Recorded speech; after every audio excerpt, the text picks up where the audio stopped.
ராணிப்பேட்டை மாவட்டம் சீனிவாசன்பேட்டை பகுதியில் விதிகளை மீறி ரசாயன கழிவுநீர் வெளியேற்றப்படுவதால் அப்பகுதி வாசிகள் பெரும் இன்னலுக்கு ஆளாகி உள்ளனர்.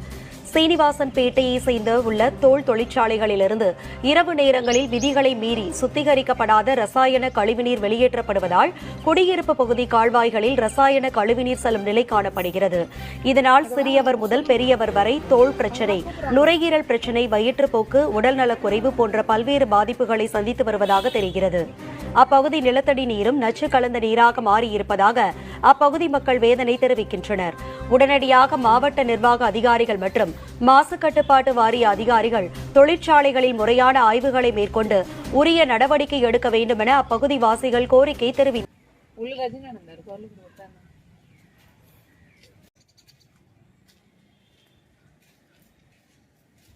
தண்ணீர் மேய்ச்சி தான் வருது குடிக்கிறதுக்கு, கலங்களாக இருக்குது. கேட்டால் அது மேய்ச்சி தான் இருக்கும், ஒன்றும் ஆகாதுன்னு சொல்கிறாங்க. மேலே எடுத்துகிட்டு போய் சொன்னால் கூட நாங்கள் இருக்கிறதா இல்லை சாவட்டோம். குழந்தைங்க நிறைய பேருக்கு வீசிக்கு போகிறாப்புல, நுரையீரலில் பாதிக்குது, மூச்சு அடிக்கிற மாதிரி இருக்குது.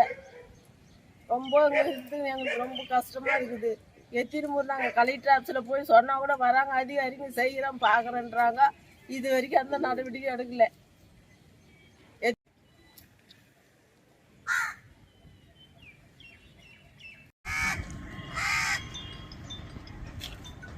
ராணிப்பேட்டை மாவட்டம் அடுத்த சீனிவாசன்பேட்டை பகுதியைச் சேர்ந்த என் பேர் மீரா. நான் இந்த ஊரில் கிட்டத்தட்ட என் தாத்தா முப்பாட்டங்காலத்துலேருந்து நாங்கள் 60 வருட காலமாக வாழ்ந்து வருகிறோம். ஆனாலும் கூட இங்கே இருக்கிற தோல் ஷாப்பு, சுற்றி இருக்கிற தோல் கம்பெனி, வஜ்ர கம்பெனி, அந்த பிளாஸ்டிக் பொருளை எரிஞ்சு இருக்கிற அந்த வஜ்ர கம்பெனியினுடைய காற்று, தோல் ஷாப்பினுடைய தண்ணி, அந்த பொல்யூஷன் தண்ணி எல்லாமே கலந்து எங்கள் ஊரில் தான் வருது. எங்கள் ஊரை தாண்டி தான் போகணும். அந்த கேட்டால் யாருமே எந்த நடவடிக்கை எடுக்கலை, எந்த அரசாங்கமும் எடுக்கலை. கலெக்டரே கூட வந்து பார்த்துட்டு போனாங்க, ஆனாலும் எந்த ஒரு நடவடிக்கை எடுக்கலை. ஆனாலும் எந்த அதிகாரிகளோ எந்த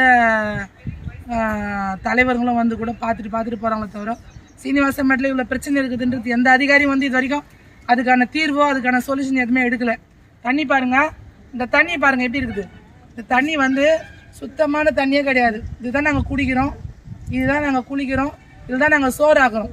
இந்த சோறாக்குற தண்ணியை நாங்கள் எப்படி சாப்பிட்றோன்னா 10 மணிக்கு சேர்த்தா 3 மணிக்கெல்லாம் நொந்து போயிடுது. பிள்ளைங்க எப்படி இருக்கிறாங்க, எப்படி சாப்பிடுவாங்க, எப்படி வாழ்வாங்க? நாங்களாம் இருக்கணுமா இல்லை நாங்கள் செத்துடணுமா? இதுக்கான முடிவு எங்களுக்கு சொல்லுங்கள், தீர்வும் சொல்லுங்கள். எந்த அரசாங்க தலைவர்களும் அரசாங்கத்திலிருந்தும் கட்சி தலைவர்களும் இதுக்கு எதனா எங்களுக்கு பதில் சொல்லி தான் ஆகணும். தீர்வு எங்களுக்கு இல்லைன்னா நாங்கள் சாவது தான் முடிவு, வேறு எந்த வழியும் கிடையாது.